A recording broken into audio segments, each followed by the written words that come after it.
Welcome to this simulated training clash between AI Advanced and AI Expert. We start with a nimzo-indian-defense. A sophisticated choice. Black is essentially telling white, I'll let you have the center for now, but I'm going to make it very difficult for you to use it.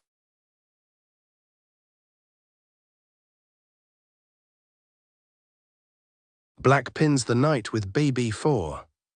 The defining move of the nimzo. It's a battle for the e4 square.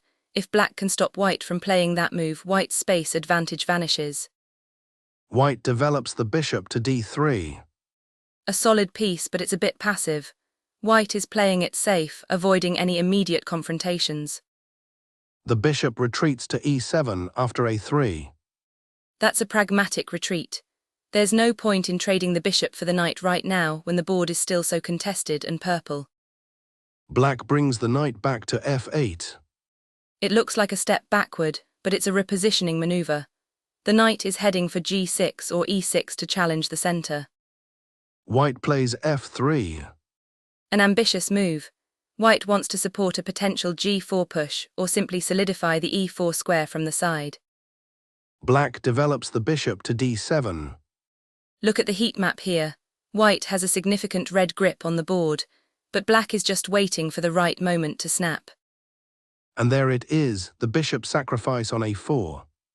Sharp, black is trading a piece for a total collapse of white's queenside structure. It's a long-term investment in chaos. The knight lands on c5, recovering some ground. The knight is a monster on c5. It's eyeing the heart of white's position while the heat map remains a chaotic mix of purple and blue. White tries to centralize with qd4. A desperate attempt to seize the initiative, but the momentum has shifted. Black's pieces are far more coordinated. Black sacrifices the knight on f4. Another sacrifice. Black is systematically dismantling white's pawn shield. The board is turning a deep shade of blue now. White brings the bishop to d3. A defensive posture. White is trying to plug the leaks, but the structural damage is already done. Black moves the king to g7. Pure prophylaxis. Black is making sure there are no back-rank surprises before launching the final assault. The bishop is sacrificed on e3. Black is simply removing any piece that could possibly defend the king. It's a scorched earth policy. The h-pawn captures on g6. White is trying to create counterplay, but it's like trying to put out a forest fire with a water pistol. The rook penetrates to d2. That rook is a nightmare. It's cutting the white army in half, and the blue dominance on the heat map is almost absolute. Black gives up the rook on e2. Another tactical shot. He's not playing for a win anymore, he's playing for a knockout. And immediately the other rook is traded on e1. Simplification. When you're winning, you trade pieces to remove the opponent's hope of a miracle. The pawn pushes to a2. This pawn is a ticking time bomb. White is paralyzed, unable to stop it without giving up everything. Black sacrifices the queen on c1. The ultimate flourish.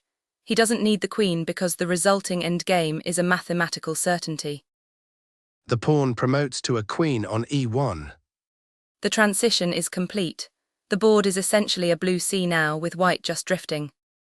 The kings begin their dance, with black moving to f6. In the endgame, the king becomes an attacking piece. Black is bringing his king into the fray to assist the win. The black king reaches d4. Perfect centralization. The king is now the most powerful piece on the board, controlling the critical squares. The bishop moves to f8. Patience. Black is just rearranging the furniture to make the final checkmate as clean as possible. The pawn advances to f5. Creating a passed pawn. It's the final nail in the coffin for white. The bishop slides to c1. A restrictive move. The white king is being herded into a corner like a sheep. The bishop captures on h6. Removing the last remaining pawn. There is literally nothing left for white to cling to. The f-pawn pushes to f3. The march is almost over. One more step and the promotion is inevitable. The black king reaches g2. The net is closed. White's king has run out of squares. A masterclass in aggression and precision. Black didn't just win, they dismantled white piece by piece.